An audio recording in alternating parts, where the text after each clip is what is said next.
قال رسول الله صلى الله عليه وسلم لا يؤمن أحدكم حتى أكون أحب إليه من والده وولده والناس أجمعين। রাসূল সাল্লাল্লাহু আলাইহি ওয়াসাল্লাম বলেন, তোমাদের কেউ ততক্ষণ পর্যন্ত ঈমানদার হতে পারবে না যে পর্যন্ত না আমি নবী তার কাছে তার পিতামাতা, সন্তান সন্ততি এবং পৃথিবীর সব কিছুর চাইতে বেশি মহব্বতের পাত্র না হই।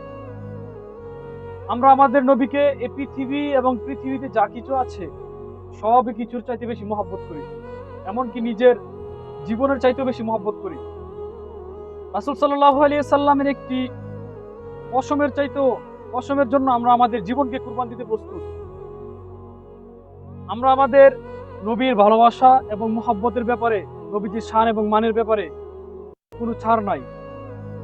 আমাদের নবীজিকে নিয়ে কেউ কটূক্তি করবে, কেউ কটাক্ষ করবে, নবীজির মানে কেউ আঘাত দিবে, আমরা তার জান নিতেও এবং আমাদের জান দিয়ে দিতে কোনো তোয়াক্কা করি না।